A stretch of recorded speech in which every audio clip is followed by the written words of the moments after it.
Les lèvres carmin de Margot Delacroix s'entr'ouvrirent, son visage exprimant un mélange de stupeur et de surprise en regardant Maxime Dubois. Maxime s'assit à côté d'elle et lui demanda. « Vous êtes la propriétaire du magasin de la Ruée ?» Margot hocha légèrement la tête. « Oui. Maxime Dubois. Je souhaite louer votre magasin. Combien en demandez-vous par an ?» Margot cligna des yeux. 10 000 par an. D'accord, je le loue pour 2 ans. Margot se mordit délicatement la lèvre.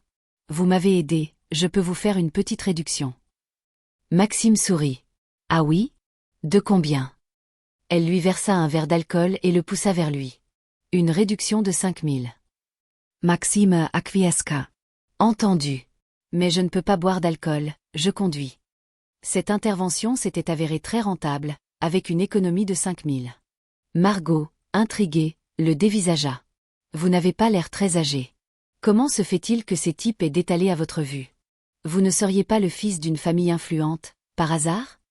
Maxime secoua la tête. Je suis quelqu'un d'ordinaire. Margot parut sceptique. Un jeune homme qui conduisait déjà une voiture ne pouvait pas être si ordinaire. De plus, la façon dont les voyous s'étaient enfuis comme des souris devant un chat la confortait dans son incrédulité. Nous signerons le contrat demain, dit-elle en levant son verre pour boire une grande gorgée, avant de s'étouffer. Tous. De toute évidence, elle ne savait pas boire. Ne pas savoir boire, venir seule dans un bar. Maxime la regarda et dit, « Vous feriez mieux de rentrer tôt. » Autour d'eux, les regards insistants de nombreux hommes convergeaient vers elle. C'était une situation courante dans ce genre d'endroit. Avec sa beauté saisissante, sa silhouette de déesse et son aura éthérée, il aurait été étrange qu'elle n'attire pas l'attention. Si ces hommes n'avaient pas vu Maxime mettre en fuite la bande de voyous, ils sauraient qu'il ne fallait pas le provoquer, et la file de prétendants pour lui offrir un verre s'étendrait probablement jusqu'à la porte. Margot but une autre gorgée, et une jolie rougeur apparut sur ses joues. Elle désigna la bouteille sur la table, l'air un peu abattu. Il y a tellement d'alcool, et je n'ai même pas fini un verre. Maxime sentit que cette femme devait traverser une épreuve. Elle leva son visage délicat vers lui. « Voulez-vous boire avec moi ?» Maxime jeta un regard aux hommes lubriques alentour, qui détournèrent aussitôt les yeux. S'il partait, cette femme aurait certainement des ennuis. « Je ne bois pas d'alcool, mais je peux prendre un Coca-Cola, » dit-elle en posant une canette devant lui. Au même moment, l'atmosphère du bar devint plus électrique. Il était près de minuit, et la musique entraînante enflammait les esprits. Les gens buvaient et se déhanchaient frénétiquement. Cet environnement pouvait stimuler la libération d'hormones. Margot vida son verre d'un trait, ses yeux devenant instantanément brumeux.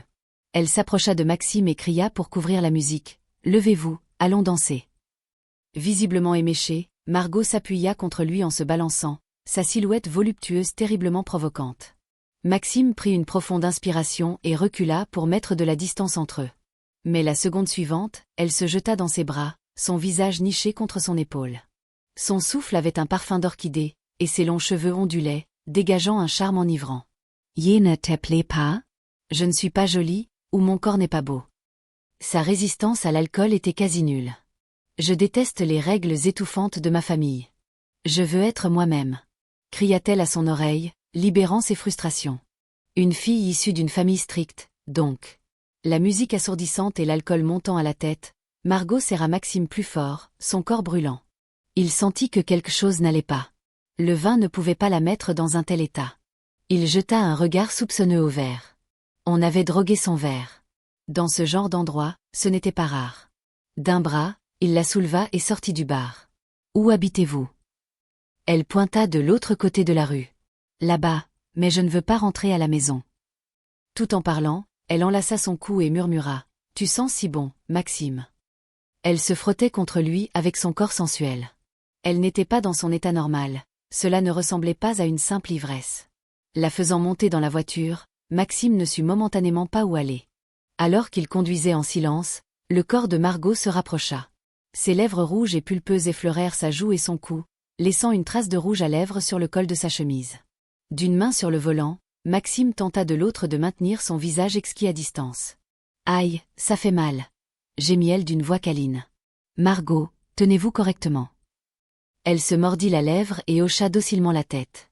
Mais dès qu'il la relâcha, son joli visage se rapprocha à nouveau, ses 2 mains l'enlaçant. « Maxime la foudroya du regard. » Elle prit aussitôt un air pitoyable. Je ne peux pas m'empêcher de vouloir te serrer dans mes bras et t'embrasser.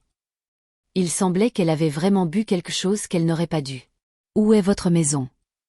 Je ne rentre pas. La ramener chez elle dans cet état serait compliqué. Maxime n'eut d'autre choix que de conduire jusqu'à un petit hôtel voisin. Il l'aida à sortir de la voiture et ils prirent une chambre. En montant les escaliers, Margot s'accrochait toujours à lui. Devant la porte, Maxime l'ouvrit et l'aida à s'asseoir sur le lit, mais elle l'entraîna dans sa chute.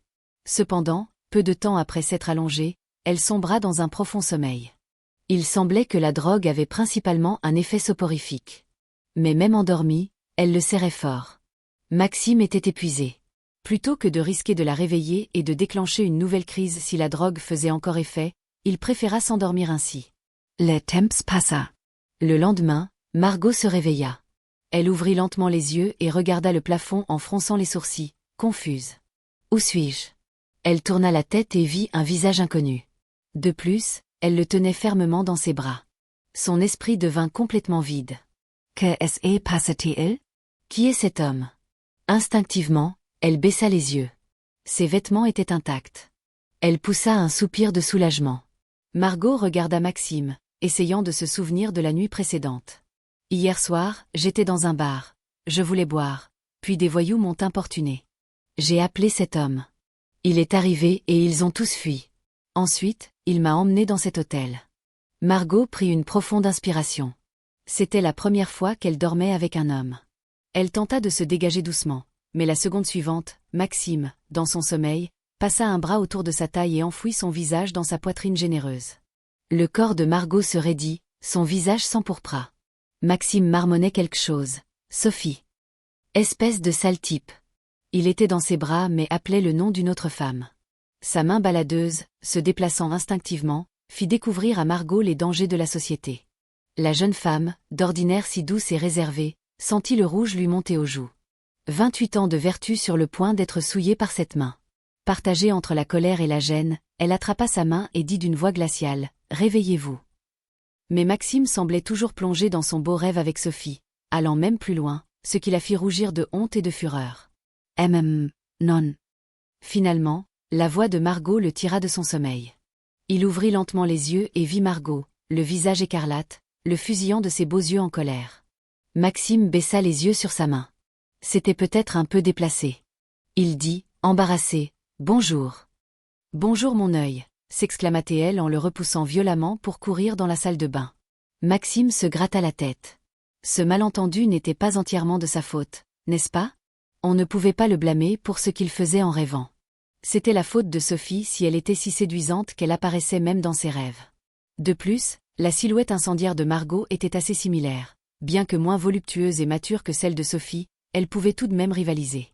Une demi-heure plus tard, Margot semblait avoir réfléchi. Elle ne pouvait pas blâmer entièrement Maxime.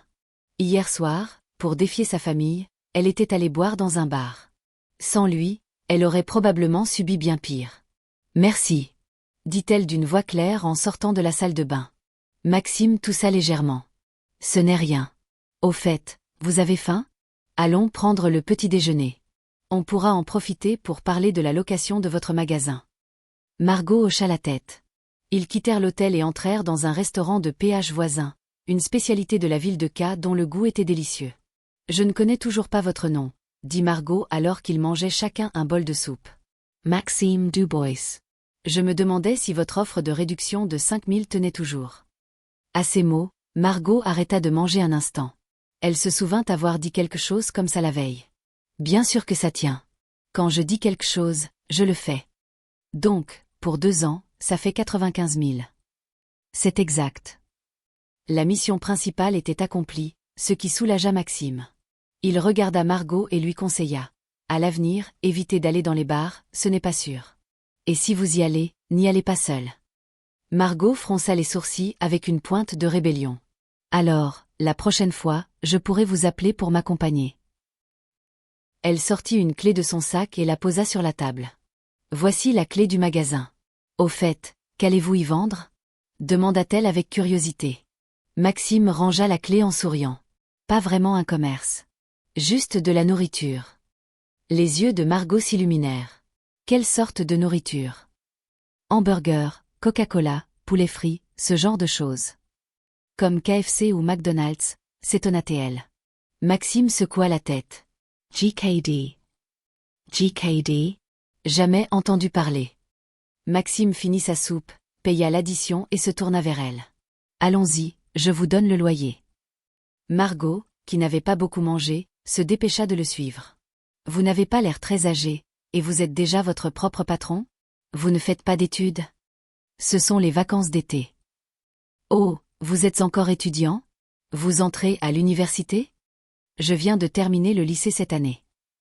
Margot semblait développer un vif intérêt pour ce jeune homme fraîchement diplômé. Mademoiselle Delacroix, voici le loyer. Notre affaire est conclue. Maxime lui tendit une enveloppe épaisse. En la prenant, elle dit, c'est un peu risqué pour moi de me promener seule avec autant d'argent liquide.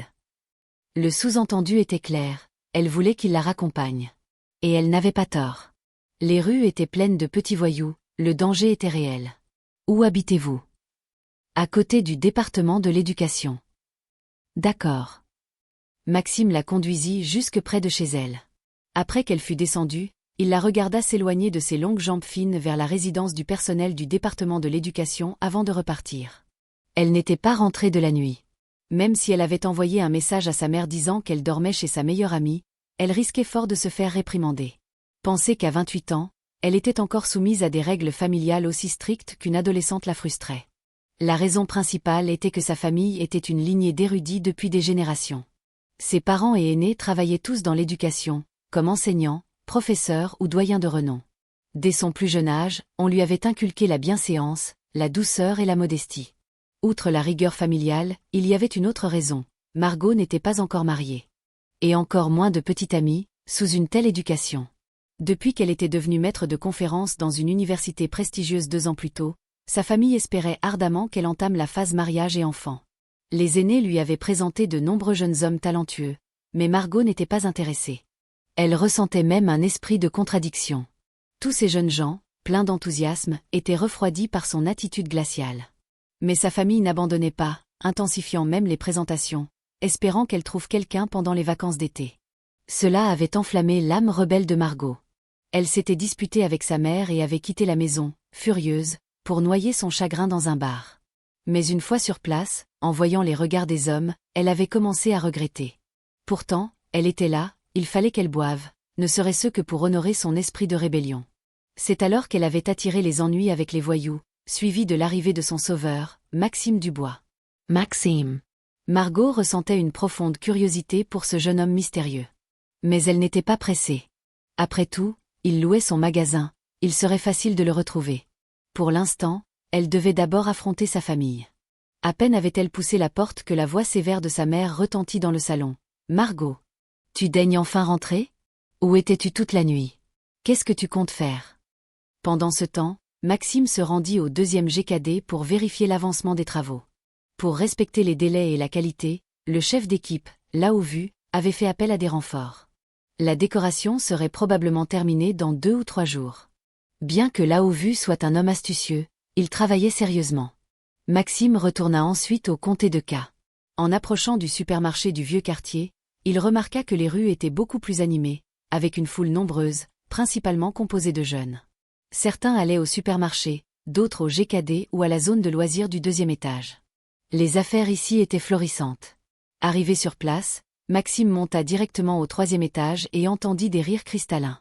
Sophie Morel, Thérèse, Laura Dubois, Blanche, on aurait dit une réunion de secrétaires. Ce PHO Lidane est juste jaloux du succès de notre supermarché. C'est un tigre de papier. Sœur Thérèse est incroyable, quelques mots et il a eu si peur qu'il a tout remboursé. C'est quand même Sœur VN qui est la plus forte. Sans son audit, on n'aurait jamais su qu'il avait détourné autant d'argent. Sophie, Thérèse et les autres discutaient avec animation, visiblement de l'affaire Lemaire. Maxime frappa à la porte et entra en souriant. « De quoi parlez-vous de si joyeux ? » « Oh, le patron est de retour. On parlait de monsieur Lemaire. Sœur VN a découvert ses fraudes comptables. Combien a-t-il détourné ? 12 425. Quand Sœur VN lui a jeté les registres au visage, il est resté sans voix. Il faut aussi remercier BNG. La menace de poursuite judiciaire et de prison l'a fait craquer et rendre l'argent. Sophie tendit à Maxime l'argent récupéré. Il refusa. Gardez cet argent pour l'instant. S'il y a des choses à acheter pour l'entreprise, utilisez-le. Sophie hésita un peu. Alors il faudra installer un coffre-fort dans notre bureau. Je ne peux pas garder autant d'argent sur moi. Maxime fit un geste de la main. Achetez ce qu'il faut. Pour ces petites choses, vous pouvez décider vous-même. Il lui accordait une confiance totale, et dans l'esprit de tous, Sophie était déjà considérée comme son bras droit, la directrice générale de l'entreprise. Tout le monde se tournait d'abord vers elle pour discuter des affaires. Pfiou, je suis fatiguée aujourd'hui. Sœur VN, tu finis bientôt? Demanda Thérèse. Je te ramène, ajouta-t-elle en faisant un clin d'œil à Sophie. Sophie jeta un regard inconscient à Maxime. Leur relation était devenue si intime qu'il n'y avait plus de distance entre eux. Maxime voulut dire quelque chose mais ne put le faire devant tout le monde. Au revoir, patron. Thérèse prit Sophie par le bras et quitta le bureau. Sophie partait avec Thérèse car sa relation avec sa fille, Chloé Morel, était tendue depuis 2 jours. Chloé était furieuse et déprimée depuis qu'elle savait que sa mère était la secrétaire de Maxime. Elle espérait que Sophie démissionne, se sentant même humiliée devant ses camarades de classe. Mais Sophie avait fermement refusé. Ce travail était exactement ce qu'elle désirait, et Maxime lui donnait suffisamment d'espace pour s'épanouir. Elle sentait qu'elle progressait et grandissait rapidement. Elle ne pouvait pas abandonner ce poste pour l'amour-propre de sa fille. Suite à son refus, Chloé avait commencé à bouder. Mais Sophie ne la gâtait pas. Cela faisait 2 jours qu'elle ne s'était pas parlé, ou plutôt que Chloé ignorait unilatéralement sa mère, l'évitant même pendant les repas. La veille, Sophie, blessée au dos, avait dû se changer péniblement son pansement seule devant un miroir. De plus, Sophie sentait que sa relation avec Maxime évoluait un peu trop vite.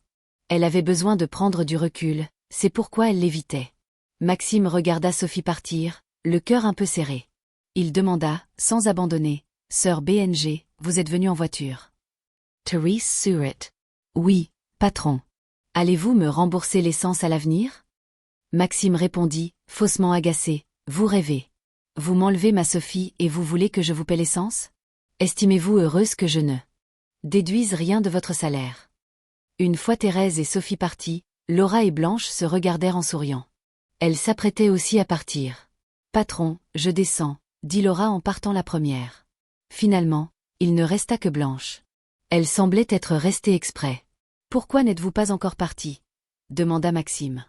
Blanche toussa légèrement, son visage de poupée et ses lèvres roses scintillantes. « Patron, on se fait une partie de Tree Kingdom après le travail. » Ah, elle voulait jouer avec lui. Il n'avait rien de prévu aujourd'hui. Un peu de détente ne lui ferait pas de mal. « D'accord. Préparez quelque chose à manger, on va finir le jeu ce soir. »« Oui, patron. » Les yeux en amande de Blanche pétillèrent, révélant un sourire doux. Elle avait ce pouvoir magique. Son sourire était si contagieux qu'il vous rendait heureux sans même vous en rendre compte. « Patron, vous voulez manger quoi? Un hamburger ?» Blanche était aussi devenue accro à la nourriture de GKD récemment. « Savez-vous cuisiner un sauté? » « Un petit peu, » répondit-elle, peu sûre d'elle. « Un petit peu, c'est toujours mieux que Maxime qui ne sait rien faire du tout, » murmura-t-elle. « Patron, je ne sais faire que le porc sauté au piment. » Maxime toussa. « C'est bien. À notre époque, sans service de livraison, ce n'est pas pratique de vouloir manger quelque chose. Et de toute façon, je n'aime pas trop manger à l'extérieur. » Maxime ouvrit la porte, et Blanche regarda curieusement autour d'elle. « Patron, où est la cuisine ?» Elle retroussa ses manches, dévoilant des bras d'un blanc de jade. Des mains qui, de toute évidence, n'avaient jamais fait de travaux ménagers. Maxime l'observa. Pendant qu'elle cuisinait, Blanche marmonnait les étapes de la recette, ce qui le fit rire. Sentant son regard, elle se tourna vers lui et se mordit la lèvre, un peu gênée. Moins de 10 minutes plus tard, c'était prêt. « C'est déjà fini. »« Patron, à table. » Il était déjà plus de 9 heures du soir. Maxime goûta une bouchée et ses yeux s'illuminèrent. « C'est délicieux. » Le seul plat que Blanche savait faire était étonnamment bon. Vraiment. Elle était très satisfaite de sa réaction. Elle goûta à son tour et hocha la tête, affichant un sourire à la fois doux et prudent. « C'est passable. » Voyant son air modeste, Maxime sourit. « Mangez vite. Après, je vous emmène finir le jeu. »« Comment ça, vous m'emmenez finir le jeu ? Nous nous aidons mutuellement. » Corrigea Blanche avec un air sérieux. « C'est un duo pour finir le jeu. Maxime sourit. Oui, oui, un duo. Après le dîner, ils descendirent. À 10 heures, le deuxième étage était fermé. Maxime et Blanche commencèrent leur partie de Tree Kingdom. Ils jouèrent ensemble jusqu'à minuit 20 et finirent le jeu. Super. Blanche tapa dans la main de Maxime, joyeuse. Il faut que je rentre, patron. On rejoue la prochaine fois. Elle courut vers chez elle. Elle devait aussi avoir un couvre-feu, mais bien plus souple que celui de Margot. Maxime s'attira. De l'étage, il regarda Blanche monter dans une voiture avant de retourner dans sa chambre pour se reposer. À peine allongée, la carte de son futur empire commercial se dessina dans son esprit. Il avait lancé la restauration rapide GKD, pourquoi ne pas ajouter une boutique de thé au lait? Cela pourrait former un groupe de marques avec la restauration rapide. Plus tard, il pourrait ajouter d'autres secteurs de la restauration comme Edilao. Outre l'immobilier et les téléphones, l'industrie automobile était aussi un secteur colossal, comme les véhicules électriques, qui pourraient facilement créer un homme le plus riche du monde. Le chemin était long, il fallait y aller pas à pas. Une semaine plus tard, les deuxième et troisième magasins GKD étaient entièrement décorés et prêts à ouvrir. Maxime avait prévu de nommer 2 anciens employés, dont une certaine Lin YQE, comme gérant des nouveaux magasins en ville. Ils étaient déjà sur place depuis 2 jours pour former le nouveau personnel. Aujourd'hui, Maxime se rendait en ville avec Sophie pour l'inauguration. Cette semaine-là, Sophie avait travaillé d'arrache-pied, faisant même des progrès du côté de l'immobilier. Mais elle semblait avoir commencé à éviter Maxime. Il n'avait presque aucune occasion d'être seul.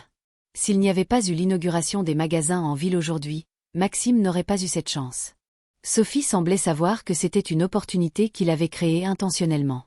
Elle s'assit d'elle-même sur le siège passager. « Sophie, pourquoi m'évitez-vous » Les beaux yeux de Sophie trahissaient une certaine culpabilité, mais elle refusa d'admettre. « Pas du tout, j'ai juste beaucoup de travail en ce moment. » Maxime fronça les sourcils. « Vraiment ? Alors pourquoi partez-vous dès que j'apparais ? Est-ce que nous ne pouvons pas exister dans le même espace ? » Sophie pinça les lèvres, sachant qu'elle ne pouvait plus nier. Elle dit doucement, « Maxime, nous ne sommes vraiment pas faits l'un pour l'autre. » Il plongea son regard dans ses yeux clairs et magnifiques. « Pas faits l'un pour l'autre. »« Oui. » murmura-t-elle. « Tu es le camarade de classe de Chloé, nous. MMH. » La seconde suivante, elle poussa un cri de surprise. Maxime s'était penché brusquement vers elle, capturant ses lèvres pour étouffer les mots qu'elle s'apprêtait à prononcer. Les yeux de Sophie s'écarquillèrent, son visage s'empourpra de honte. Elle se débattit doucement, son corps mature et voluptueux se pressant contre lui. « Maxime, toi !» Une demi-heure plus tard, dans la voiture, le visage ovale et magnifique de Sophie était toujours écarlate. Elle fronça les sourcils et gémit. « MMH, j'ai mal. » Maxime la relaxa aussitôt, inquiète. « C'est ta blessure à la taille ? Laisse-moi voir. » Il posa sa main sur son dos souple. « Non. » Sophie arrêta sa main, avec une pointe de reproche. « C'est de ta faute. » Maxime, penaud, murmura pour se défendre, « Ce n'est pas entièrement de ma faute. » Les yeux de Sophie, mêlant honte et ressentiment, le fixèrent. « Si ce n'est pas ta faute, ce serait la mienne peut-être. » Maxime hocha la tête sincèrement. « Oui. C'est parce que vous êtes trop séduisante, Sophie. » Ses joues s'empourprèrent instantanément.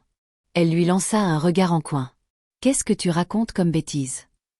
Bien que ses paroles soient pleines de reproches, son cœur, longtemps scellé, ne pouvait s'empêcher de battre la chamade. « Dépêche-toi de conduire, allons en ville. » Sophie savait qu'elle ne pouvait pas continuer sur ce sujet.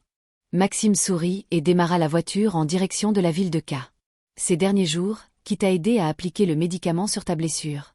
demanda-t-il en jetant un coup d'œil à sa taille fine. « Je l'ai fait moi-même. » Sophie, avec grâce, sortit son ordinateur portable de son sac. « En contactant l'équipe de décoration, j'ai obtenu une information sur un bien immobilier. De l'autre côté du pont, dans la zone nord de la ville, il y a un grand complexe d'usines à vendre. Je me suis renseigné, le prix est d'environ 3000 le mètre carré. L'ensemble fait environ 1000 mètres carrés, pour une valeur totale de plus de 3 millions. Qu'en penses-tu ? » Après avoir parlé, elle attendit sa décision. Sans qu'elle s'en rende compte, dans son cœur, Maxime n'était plus un simple adolescent du même âge que sa fille. Il était devenu un homme mature, stable et fiable sur qui elle pouvait compter. C'était sa compétence exceptionnelle qui lui faisait momentanément oublier leur différence d'âge. Maxime réfléchit. As-tu vérifié le prix des terrains aux alentours ? C'est à peu près le même prix partout. Ce n'est pas cher. À cette époque, et compte tenu de l'emplacement un peu isolé, 3000 n'était ni cher ni bon marché. Maxime hocha la tête. On peut essayer. Il avait encore près de 6 millions de liquidités, de quoi acheter ce terrain sans problème. Sophie parrot pensive. Je vais essayer de négocier le prix un peu plus bas. J'ai l'impression que le propriétaire de l'usine a un besoin urgent d'argent. Maxime sourit. D'accord. Sophie, tu es vraiment ma précieuse femme d'intérieur et mon bras droit. Sophie avait de plus en plus de mal à lui résister. Depuis qu'ils étaient devenus intimes, il ne l'appelait plus tante Sophie, avec le même respect. Au contraire, chaque fois qu'il utilisait ce terme, c'était avec une pointe de malice. 1 heure et demie plus tard, ils arrivèrent au 2e GKD. L'inauguration avait lieu aujourd'hui. Le 3e magasin était presque terminé et devait ouvrir après-demain. Le premier jour, le 2e magasin était bondé. Une grande partie de la raison était que les gens avaient déjà entendu parler de GKD. J'en avais entendu parler, il y a même des gens qui ont mangé au premier magasin dans le comté. Enfin, ils ouvrent une boutique dans notre ville. Le patron aurait dû venir plus tôt. La dernière fois, on a dû prendre un taxi jusqu'au comté de K pour en manger. L'affluence était conforme aux attentes de Maxime. Après tout, c'était le quartier commercial le plus animé du sud de la ville. Les nouveautés attiraient naturellement les jeunes. Maxime prévoyait également de se lancer dans les boutiques de thé au lait, pour créer un effet de marque avec GKD. Il partageait toujours ses idées en premier avec Sophie. Auparavant, elle doutait de la faisabilité de ses projets, mais après plusieurs succès, elle passait maintenant immédiatement à l'action. Sa compétence et sa capacité d'exécution étaient comme un poisson dans l'eau pour Maxime. L'ouverture du 2e GKD se déroula sans accroc. Maxime et Sophie restèrent sur place jusqu'à la fermeture le soir, puis se rendirent ensemble au 3e GKD. Il était en phase de finition. Le chef d'équipe, Lao Vu, les accueillit avec un grand sourire. M. le président Tran, secrétaire Su. Auparavant, quand Sophie travaillait comme commerciale, Lao Vu la connaissait déjà. À l'époque, il la trouvait belle, avec une silhouette parfaite et un tempérament exceptionnel. Les hommes qui la convoitaient étaient innombrables. Cependant, bien que Sophie soit douce avec les étrangers, quiconque avait de mauvaises intentions sentait immédiatement son côté glacial. Heureusement, Lao Vu s'était contrôlé et avait travaillé honnêtement, c'est pourquoi Sophie l'avait engagée pour les travaux de décoration. Avant, elle n'était qu'une simple commerciale, et il sentait qu'il pouvait discuter d'égal à égal. Maintenant, Sophie était différente. Secrétaire de nom, mais avec un pouvoir considérable. Lao Vu, vous avez travaillé dur pour accélérer le rythme récemment, dit Sophie d'une voix douce et agréable. Lao Vu saurit? Pas du tout, c'est mon devoir. J'ai juste peur de mal faire et de vous causer des ennuis, à vous et au président Tran. Pour respecter les délais, ils avaient travaillé jour et nuit. Maxime inspecta la décoration, qui semblait correcte, et hocha la tête. Allez voir la secrétaire Su pour le paiement. D'accord, merci président Tran. Le visage de Lao Vu s'illumina. Dans ce métier, le plus redouté était le moment du paiement, où le client négociait. Mais avec Maxime, cela n'arrivait jamais. Après l'inspection, ils sortirent. Sophie, allons faire les magasins. On dit qu'il y a beaucoup de boutiques de vêtements par ici. Sophie, perplexe, demanda, tu veux acheter des vêtements? Maxime, le corps droit, la regarda. Oui. Elle fronça légèrement les sourcils et le suivit dans la rue. La nuit, les lumières de la ville brillaient et les rues étaient animées. Il y avait une rue spécialisée dans la vente de vêtements. Maxime entra dans une boutique qui semblait de bonne qualité. Bonjour, bienvenue. Une vendeuse enthousiaste les accueillit, les jaugeant instinctivement. L'homme était beau, la femme belle et élégante. Leurs vêtements ne semblaient pas particulièrement luxueux, mais ils avaient probablement un certain pouvoir d'achat. C'était son jugement. Maxime ignora son regard et désigna un tailleur-jupe de femme d'affaires.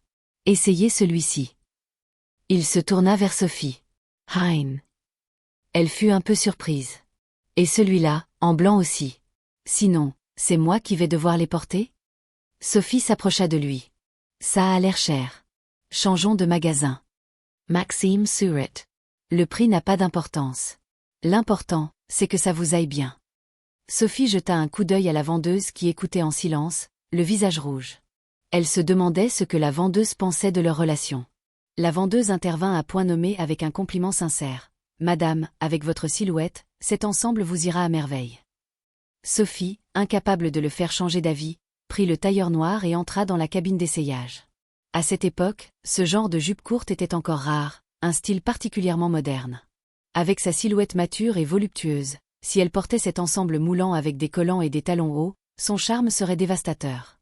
Pendant que Maxime réfléchissait, Sophie sortit, un peu mal à l'aise. Sa silhouette grande et élancée, ses courbes séduisantes, étaient mises en valeur par l'ensemble moulant. Ses longues jambes fines et droites étaient d'une blancheur éblouissante. Ses hanches pleines dessinaient une courbe émouvante, et sa taille fine se balançait gracieusement à chaque pas. Maxime la regarda, ravi. Alors, demanda-t-elle. Son expression était une réponse suffisante. Magnifique. La jupe est un peu courte. Maxime ne voulait pas qu'elle attire tous les regards dès qu'elle sortirait. De plus, il y avait pas mal de voyous dans les parages. Prenez une jupe qui arrive aux genoux. Même avec une jupe plus longue, le charme de Sophie l'inquiéterait un peu. Sophie pinça les lèvres et demanda délibérément. Courte? Ce n'est pas joli comme ça? Si, c'est très joli.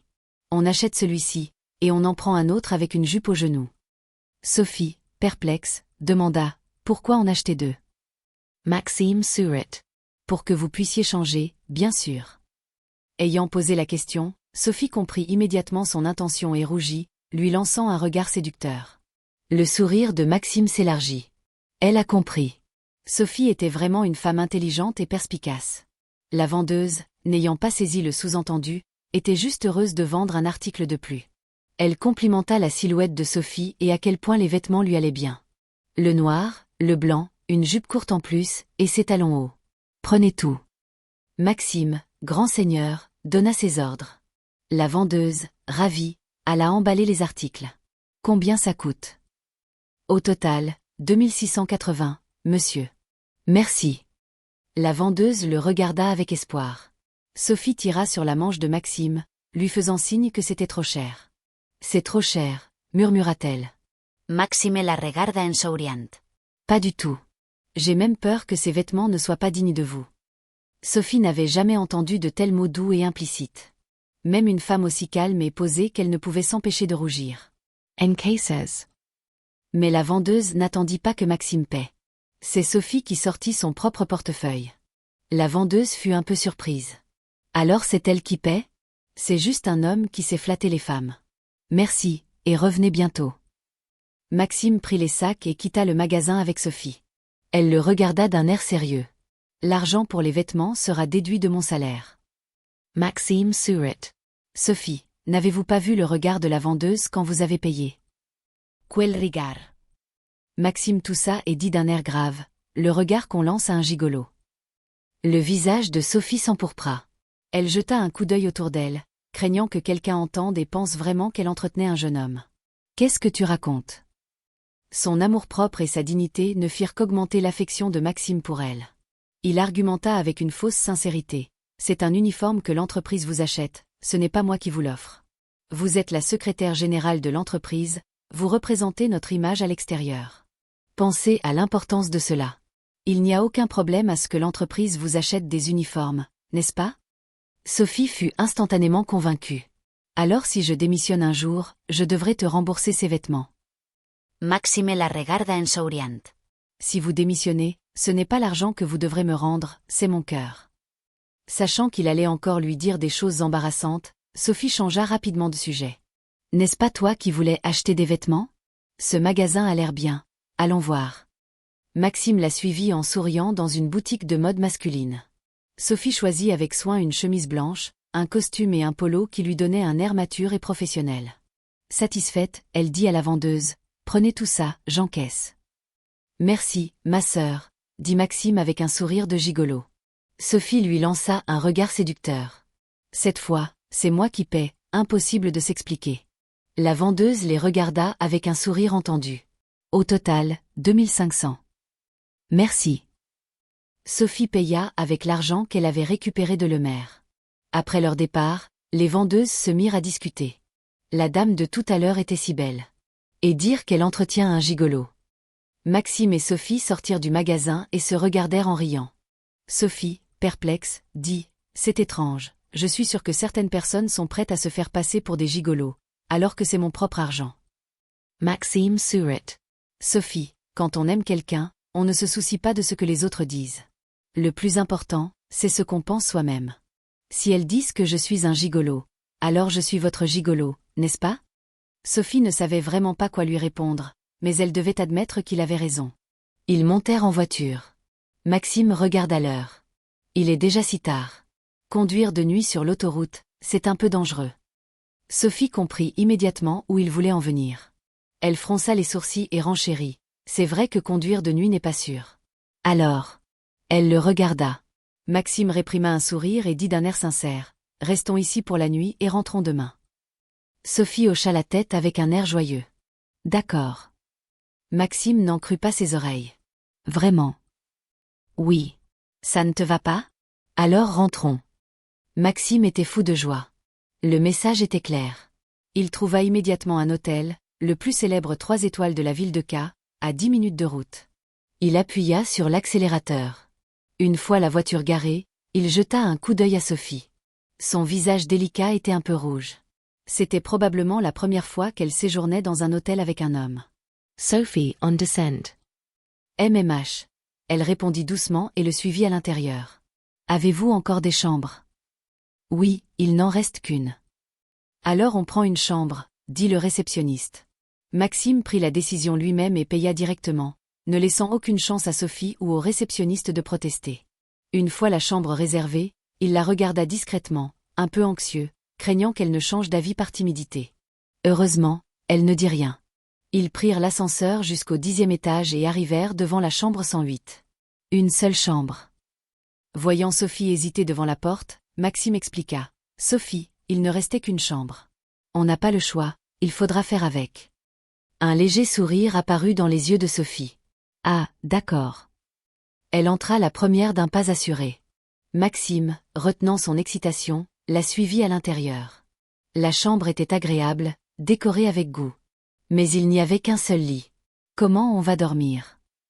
Sur le lit, comme tu veux. Tu prends ta douche en premier, ou j'y vais? Demanda-t-elle en regardant la salle de bain. Allez-y en premier, Sophie. Il tira les rideaux. D'accord. Sophie se dirigea calmement vers la salle de bain. Maxime prit une profonde inspiration pour se calmer, but une grande gorgée d'eau et alluma la télévision en attendant. 20 minutes plus tard, la porte de la salle de bain s'ouvrit doucement. Sophie, enroulée dans une serviette blanche, en sortit, belle et séduisante comme une fleur de lotus sortant de l'eau. Le charme de la femme mûre était pleinement visible. Sa poitrine généreuse, sa taille fine, ses hanches de pêche, ses proportions étaient parfaites. Ses longs cheveux tombaient sur son dos, se balançant à chacun de ses pas. Sa peau était d'une blancheur éclatante.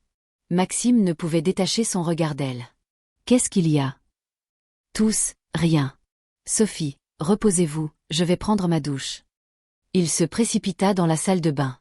Un coin de la bouche de Sophie se souleva. Elle s'étira et entra dans la chambre. Le lit était grand et moelleux. Elle écarta la couette et s'allongea lentement. La blessure dans son dos lui faisait encore un peu mal. Moins de 3 minutes plus tard, Maxime sortit de la douche, visiblement pressé. Sophie réprima un rire. « Déjà ?» Maxime hocha la tête en s'approchant d'elle. « La vitesse n'a pas d'importance, l'important c'est d'être propre. Au fait, Sophie, votre blessure a-t-elle besoin d'un nouveau pansement ?» Il changeait de sujet pour détourner son attention. Mais Sophie se souvenait très bien que la dernière fois, c'était en changeant son pansement que les choses avaient dérapé. « Tu as des médicaments ?» Ses yeux le scrutaient. Elle voulait voir quel tour il allait lui jouer. Maxime s'assit sur le bord du lit. « Non, mais je peux voir comment la plaie guérit. S'il y a un problème, on pourra aller à l'hôpital demain, n'est-ce pas ?» C'était un argument valable. Sophie hocha la tête et se tourna, s'allongeant sur le ventre. Ses fesses rebondies formaient une courbe vertigineuse, l'invitant à regarder sa blessure. La main de Maxime s'approcha lentement de son dos. Il était un peu embarrassé, mais aussi plein d'attente. « Sophie, avec la serviette, je ne vois pas la blessure. » Elle tourna la tête vers lui, un regard plein de sous-entendus. « Alors, je devrais peut-être enlever la serviette. »« Tu peux toujours rêver. » Elle lui lança un regard en coin et se retourna. Maxime sut immédiatement que Sophie n'était pas ce genre de femme, même si leur relation était devenue si proche. Il ne pourrait pas voir la blessure. Il s'allongea lentement à côté d'elle. Le corps de Sophie était chaud, doux et parfumé. Il pouvait sentir son odeur corporelle. « Sophie, vous avez chaud. » En juillet-août, il faisait étouffant sans climatisation. Un peu, répondit-elle doucement. Maxime trouva la télécommande et régla la température à 24 degrés. L'air frais se répandit rapidement. La température baissant, ils se blottirent l'un contre l'autre sans avoir chaud. Il se pressa contre elle. Sophie ne bougea pas. « Sophie, vous dormez ?» Elle ne répondit pas, sa respiration régulière comme si elle s'était endormie. Il se tourna pour regarder son visage délicat, sa poitrine se soulevant au rythme de sa respiration. Poussé par le désir, Maxime l'enlaça doucement par la taille.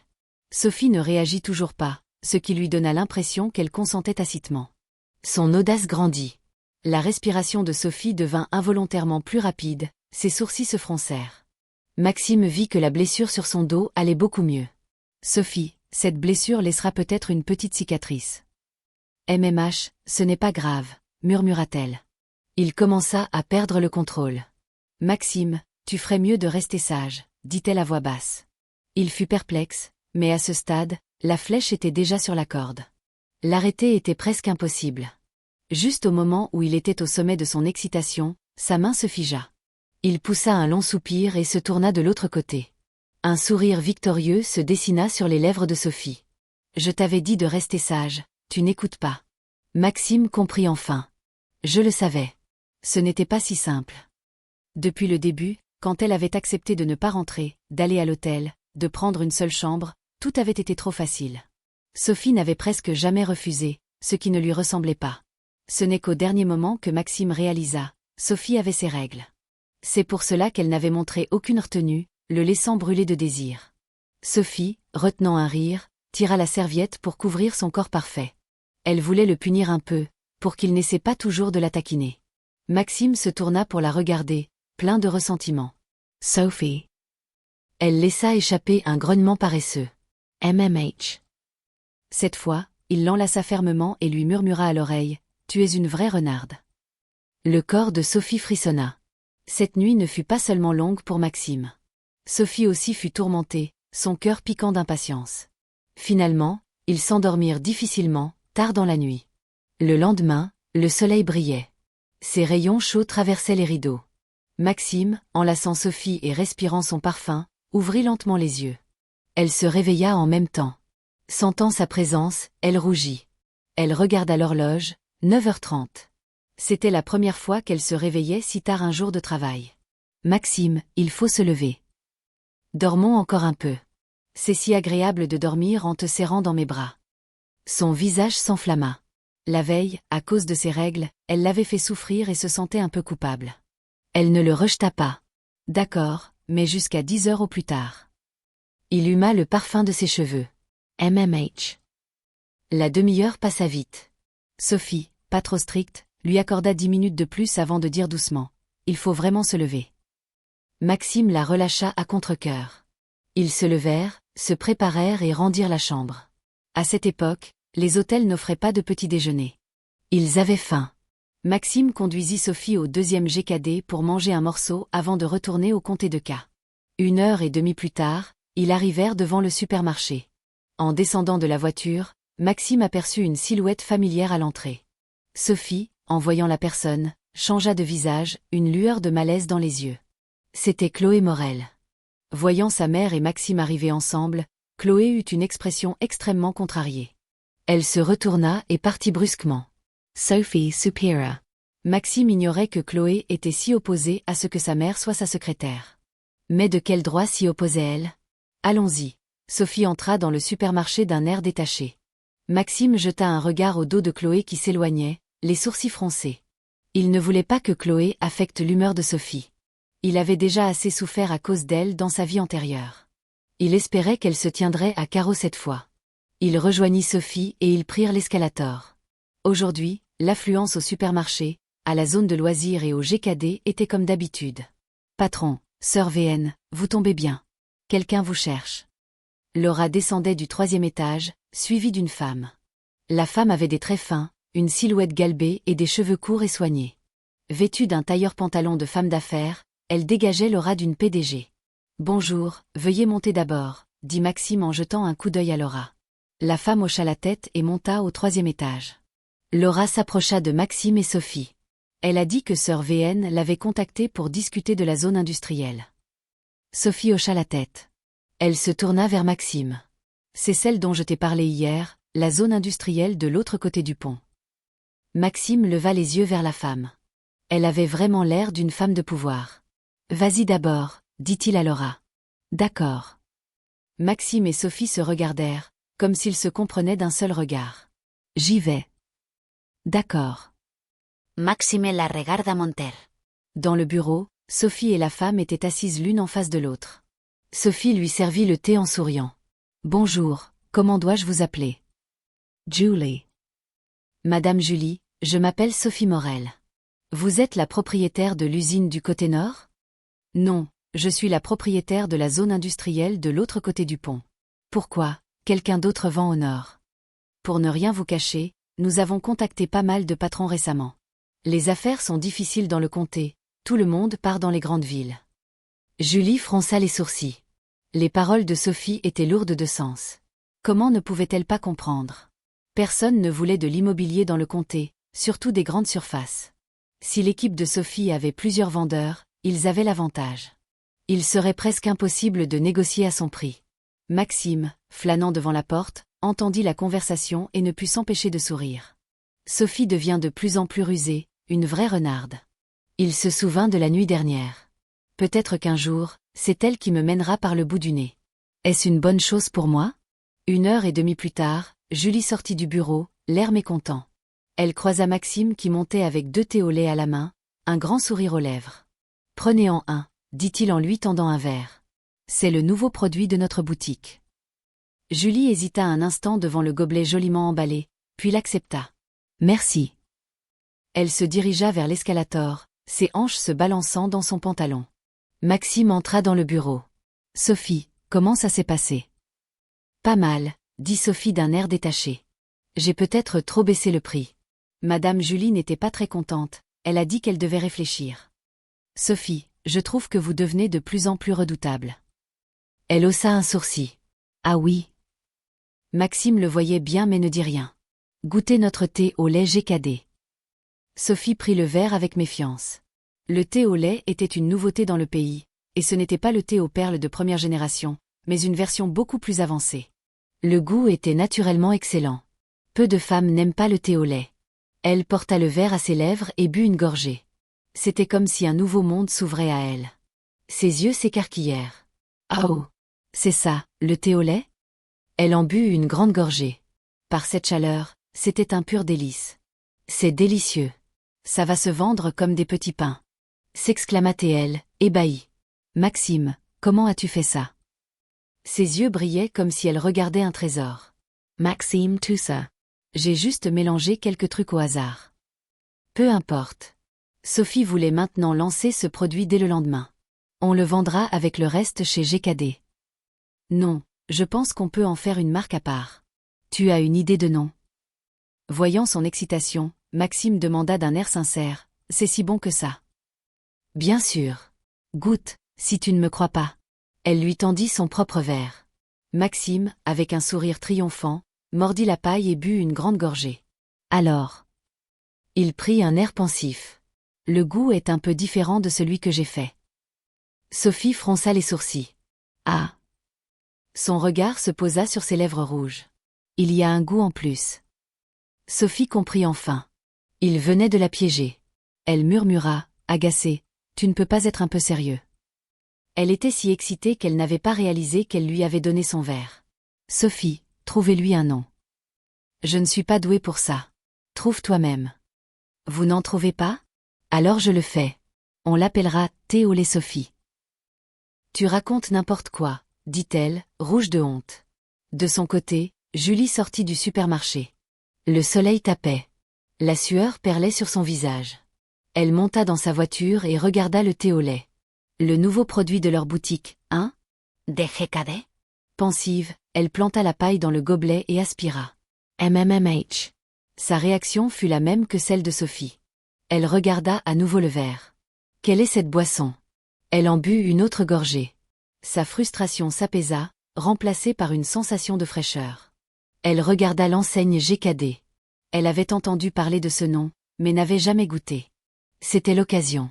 Elle entra, commanda tous les plats, mais ne trouva pas le thé au lait qu'elle avait en main. Le personnel fut surpris de voir cette femme élégante avec un produit que leur patron venait à peine de créer. Julie goûta à tout. C'était délicieux. En sortant, rassasiée, elle aperçut une Mercedes garée devant le magasin. Ses sourcils se haussèrent. Le garage 4S familial a aussi des clients ici. Mais elle craignait que cela ne dure pas. Elle soupira en regardant l'enseigne GKD. Aujourd'hui, elle avait beaucoup appris. Et heureusement qu'elle était venue en personne. Elle avait pris une décision. Elle allait s'engager sur une nouvelle voie. Le soir, Maxime raccompagna Sophie. À ton avis, combien de temps tiendra-t-elle? Si elle a vraiment besoin d'argent, ce sera une question de 2 ou 3 jours, dit Maxime en la regardant. Même si elle sait qu'on la presse, elle n'aura pas le choix. Sophie hocha la tête. Demain, c'est l'ouverture du 3e GKD. Je ne pourrai pas y aller. Je dois l'attendre. Maxime savait qu'elle était ambitieuse et ne la força pas. D'accord. Yemonte. Alors qu'elle allait détacher sa ceinture, il arrêta sa main. Avant qu'elle ne puisse réagir, il se pencha et captura ses lèvres. Ses yeux s'écarquillèrent de surprise. MMH. Mais peu à peu, ses mains qui le repoussaient se transformèrent en une étreinte autour de son cou. Ils étaient pleins de tendresse. Sophie s'était ouverte un peu plus, le considérant de plus en plus comme un homme sur qui elle pouvait compter. Une bonne demi-heure plus tard, Sophie descendit de la voiture, le visage rouge. Maxime voulait la raccompagner, mais elle l'arrêta, craignant que Chloé ne les voie. À demain. Je dois aller en ville demain. Alors à après-demain. Ses yeux souriaient. Elle monta dans l'immeuble. Maxime la regarda disparaître avant de repartir. Le lendemain, à la ville de K, le 3e GKD ouvrit ses portes. L'affluence était encore plus grande que pour le 2e. Les affaires marchent bien, patron, n'est-ce pas? Une silhouette élancée et élégante se tenait devant lui. C'était Margot Delacroix. Elle dégageait une aura d'intellectuelle. Alors c'est un magasin de hamburgers que vous avez ouvert. En tant que personne ayant vécu dans une grande ville et étant maintenant maître de conférence, elle connaissait KFC. Votre magasin rivalise bien avec KFC. Je me demande quel est le goût. Quel est le meilleur plat ici? Le hamburger. Alors un hamburger épicé, une portion de frites et un coca, s'il vous plaît. Elle sortit un billet de cent. Maxime toussa. Ma chère propriétaire, vous n'allez pas payer, quand même. Margot fronça les sourcils. Non, les affaires sont les affaires. Voyant son insistance, il ne dit plus rien. Un bon commerçant aime les comptes clairs. Margot prit son plateau et s'assit avec lui près de la baie vitrée. Mademoiselle Delacroix, qu'est-ce qui vous amène? On m'a forcé, dit-elle, l'air contrarié. Un problème?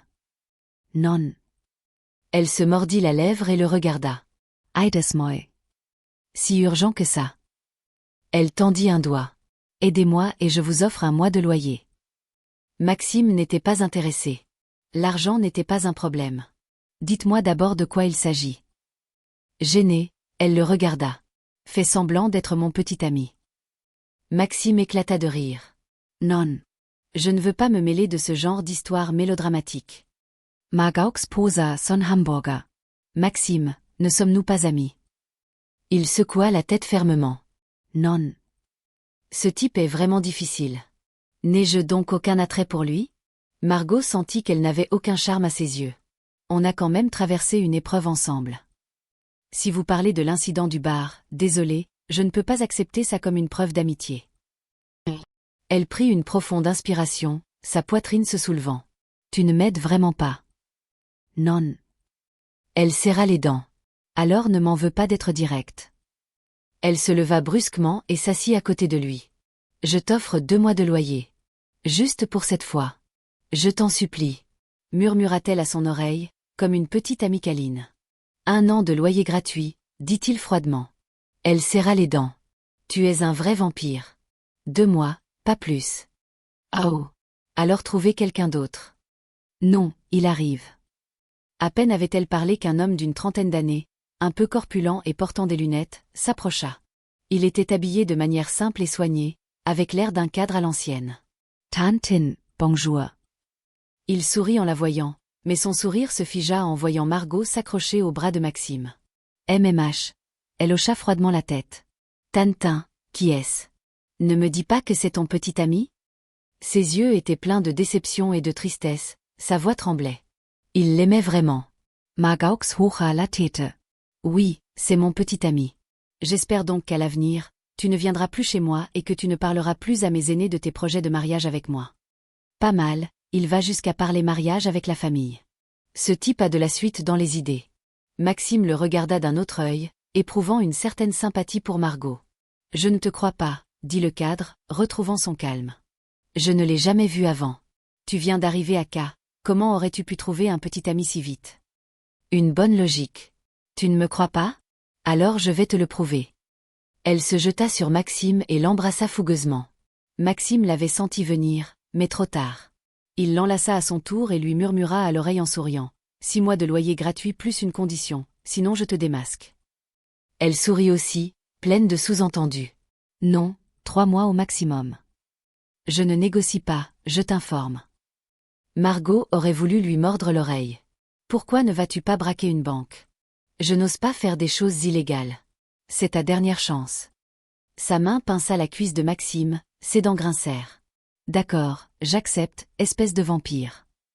Le cadre les regardait se murmurer à l'oreille, les yeux rouges de jalousie, les poings serrés. Indécent. Maxime, ayant obtenu ce qu'il voulait, se mit à jouer son rôle. Chérie, tu viens dormir chez moi ce soir. Non, trop souvent, ce n'est pas bon pour la santé. Le visage de Margot s'empourpra, mais elle suivit le jeu. Tu n'es pas contente. Sie, Jesu ist contente. Le cadre, entendant cela, ne put plus se contenir. Le visage rouge, les yeux exorbités, il les foudroya du regard. Sans gêne. Dépravé. Il tourna les talons et partit, furieux. Margot le regarda partir avec un sourire. Maxime esse tira. Madame la propriétaire, ce fut un plaisir de collaborer. Elle le regarda, pensant aux 6 mois de loyer perdu, et lui lança un regard noir. Profiteur. Madame la propriétaire, si une autre affaire de ce genre se présente, je serai ravi de vous aider. Au fait, vous me devez une faveur. Je vous dirai ce que c'est quand j'y aurai réfléchi. Au revoir. Il quitta le magasin en souriant. Margaux serra les dents de rage. Escroc. Dans sa voiture, une voix claire retentit dans sa tête, digne. Mission accomplie, ouverture des 3 magasins GKD. L'autre reçoit 5000 points. Maxime avait maintenant 33 000 points. Il en avait dépensé 2000 pour la chaîne de production de thé au lait, il lui en restait 31 000. Il en fallait 30 000 pour le système d'exploitation de téléphone mobile et la chaîne de production. Une fois le terrain de Julie acheté, il pourrait se lancer dans l'industrie du téléphone. Mais pour l'instant, il fallait d'abord s'occuper du thé au lait, un marché énorme à l'avenir. Il retourna au comté. Devant son supermarché, une Mercedes familière était garée. Il se gara à côté et monta au 3e étage. En arrivant au bureau, son téléphone sonna. C'était Sophie. Il décrocha en ouvrant la porte. Allô? Tu es rentré. Sophie le vit entrer et le regarda avec un léger reproche. Pourquoi tu réponds alors que tu es là? J'avais peur que tu aies une urgence. Sophie toussa et désigna la femme assise sur le canapé. C'était Julie. Sa silhouette était voluptueuse, son regard plein d'assurance, ses longues jambes croisées avec une élégance particulière. Madame Julie veut vous parler de la zone industrielle. D'accord. Maxime s'assit en Festelle. Je ne m'attendais pas à ce que le patron soit si jeune. Bonjour, je m'appelle Julie. Elle lui tendit sa main blanche. Bonjour. Maxime debva. Julie alla droit au but. Je ne vais pas tourner autour du pot. Si vous voulez vraiment ma zone industrielle, je peux vous la vendre pour 2,8 millions. Maxime regarda Sophie, qui hocha la tête. Le prix était au plus bas. Il fronça les sourcils. Pour être honnête, 2,8 millions, c'est raisonnable. Mais l'équipement de votre usine ne me sert à rien. Tout est vieux et délabré. Je devrais perdre du temps à tout nettoyer. 2,8 millions. Si Madame Julie est d'accord, dès que les formalités seront accomplies, je paierai la totalité en une seule fois. Julie hésita. Si son garage 4S n'était pas en difficulté financière, elle n'aurait jamais vendu. Ce terrain avait un grand potentiel. Mais elle n'avait pas le choix. Et elle avait une autre idée en tête. Aime le président, vous êtes vraiment impressionnant. Pas étonnant que vous ayez transformé un vieux supermarché en l'endroit le plus en vogue du comté. Considérez cette affaire comme une façon pour moi de me lier d'amitié avec vous. Maxime fut surpris. Elle voulait se lier d'amitié avec lui? C'était quand même 200 000 de réduction, une somme énorme à l'époque. Il avait eu l'impression de la presser, mais elle avait accepté. Cette femme n'était pas simple. Dans ce cas, j'accepte votre amitié, Madame Julie. Il était intrigué par elle. Elle n'était pas une femme ordinaire. Voici le titre de propriété et le contrat. Elle avait tout préparé. Maxime jeta un œil au titre et donna le contrat à Sophie. Donnez ça à sœur BNG pour qu'elle vérifie. Thérèse arriva peu après, ses talons au claquant sur le sol. Elle entra dans le bureau en souriant. Désolée pour le retard.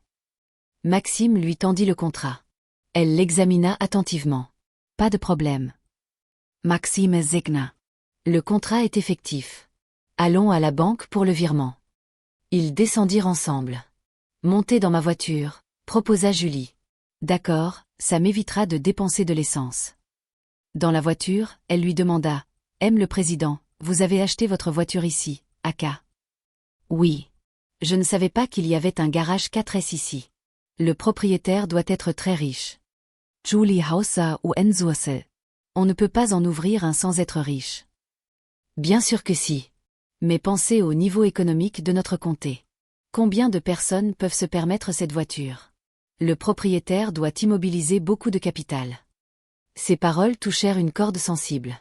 Le plus gros problème du garage 4S était le manque de liquidité.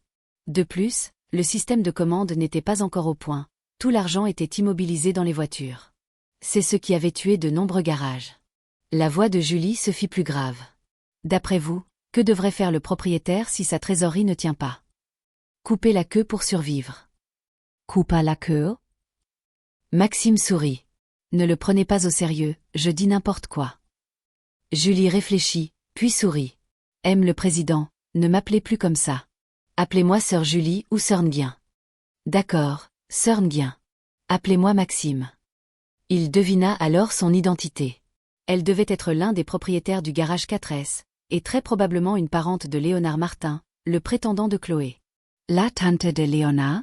Non, pas le même nom de famille. Sa mère? Elle semblait trop jeune.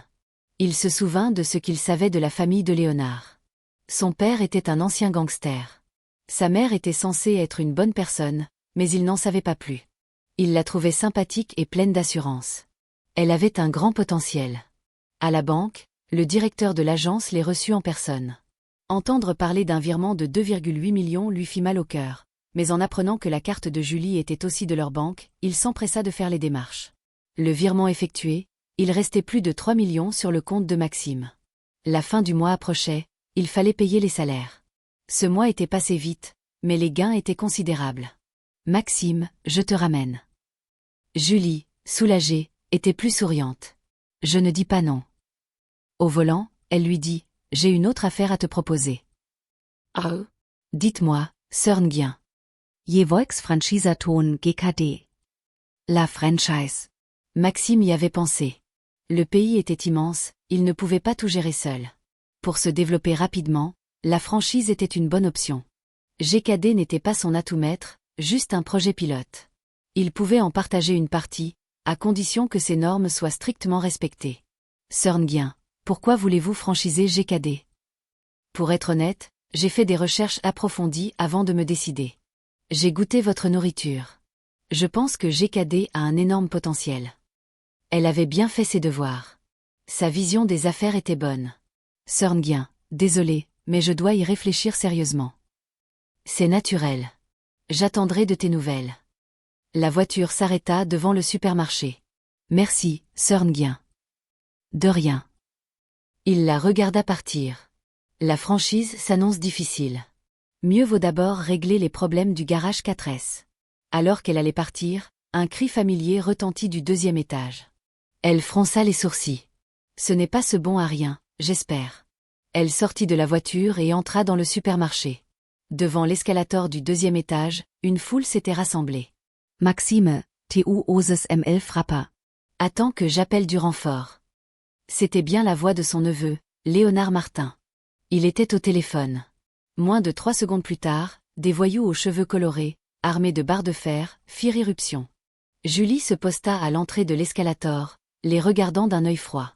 Le chef de la bande, prêt à insulter celui qui osait leur barrer la route, leva les yeux et reconnut la tante de Léonard. Léonard avait toujours eu peur d'elle. Même ses amis voyous se figèrent sous son regard glacial. « Tante, pourquoi es-tu là ?»« C'est ça, Ossa a été frappé, on est venu l'aider, » dit le jeune aux cheveux blonds, furieux. « Ne m'appelez pas tante.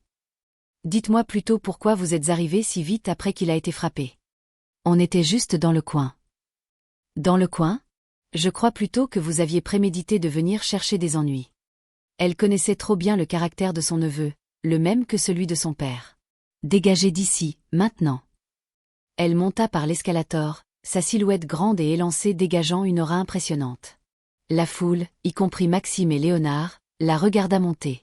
Mais leurs expressions étaient diamétralement opposées.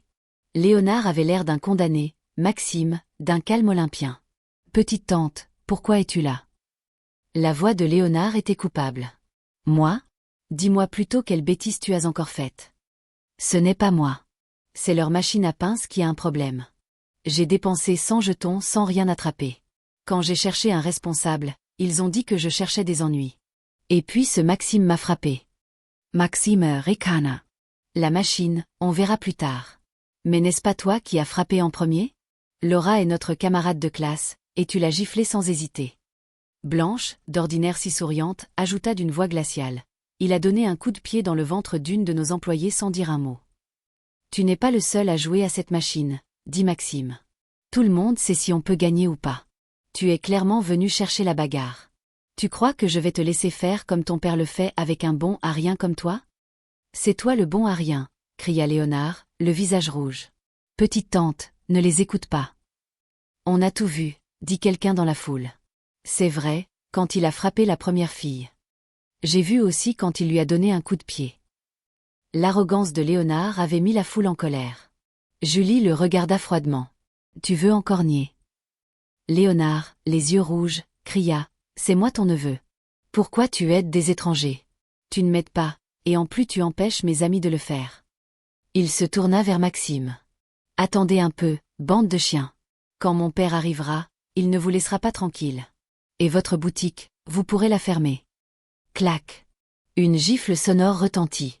5 marques rouges apparurent sur la joue de Léonard. « Tais-toi, » dit Julie d'une voix glaciale. « Si tu veux que ton père retourne en prison, appelle-le. » Léonard frissonna. Il baissa la tête et partit en courant, se tenant la joue. Julie se tourna vers Maxime. « Aime le président, je suis vraiment désolée. Je vais demander à sa mère de le rééduquer. » Sœur Nguyen, ce n'est pas votre faute. C'est à Léonard de s'excuser. J'espère que ses parents sauront l'éduquer. MMH. Je vous laisse. Elle partit rapidement. Ce petit drame était terminé pour l'instant. Sophie et Thérèse descendirent en courant. Que s'est-il passé ? Montons d'abord. Blanche, Laura, venez aussi. Dans le bureau, Maxime écouta leur version des faits. C'était bien ce qu'il pensait. Léonard était venu chercher des ennuis, se vengeant de leur précédente altercation. Sœur VN, recalculez les salaires de tout le monde aujourd'hui. On paie demain. Les filles furent surprises, puis un sourire illumina leur visage, y compris celui de Laura. D'accord, répondit joyeusement Sophie. Au fait, pour l'ouverture de GKD, j'avais promis une prime de 100. On passe à 200. Ah, le patron est si généreux. J'en ai une aussi ? Demanda Thérèse. Tous les employés de l'entreprise en auront. Et chaque département, supermarché, zone de jeu, GKD élira un employé du mois, avec une prime de 5 cents. Ouah, 500. Les 4 femmes étaient stupéfaites. La récompense était généreuse. Patron, est-ce qu'on peut voter pour nous-mêmes ? Demanda timidement Blanche. Sophie et Laura sourirent. S'élire soi-même serait un peu abuser de son pouvoir. Non, dit Maxime. Les 3 filles soupirèrent. Mais, reprit-il, chacune d'entre vous aura une prime de 500 ce mois-ci. Ah, moi aussi ? C'était la question que Thérèse posait le plus souvent. Après tout, elle était la dernière arrivée. Maxime la regarda et sourit. Oui. Patron, vous avez l'air un peu réticent. Tu le sais, c'est bien. Les autres rirent. Maxime expliqua les primes, puis laissa Sophie s'occuper des calculs. Sophie n'était plus une simple assistante. Avec la confiance que Maxime lui accordait, elle pourrait bien devenir directrice financière. J'essaierai de finir ce soir.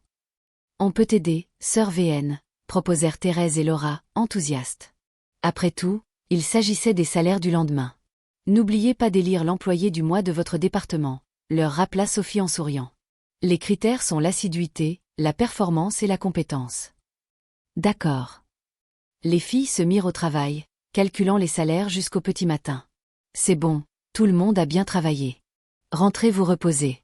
Faites attention sur la route. Maxime regarda Sophie.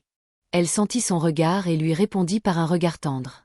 Mais Thérèse attrapa Sophie de la main gauche et Blanche de la main droite, et dit à Laura, « Ce soir, c'est moi qui vous ramène. » Maxime. Blanche et Laura sourirent. « Merci, sœur BNG. » Sophie hésita. « BNG, ce n'est pas sur ta route, je peux rentrer seule. » « Peu importe. Il est tard, tu ne peux pas rentrer seule. Tu es une si belle femme, si tu rencontres un voyou. » « C'est ça, sœur VN, venez avec nous, » ajouta Blanche avec un sourire. Quelle bande de Trabelfetes, pensa Maxime. Sophie avait clairement l'intention de rester. Leur échange de regards était explicite. Elle n'avait pas eu le cœur de refuser son regard suppliant.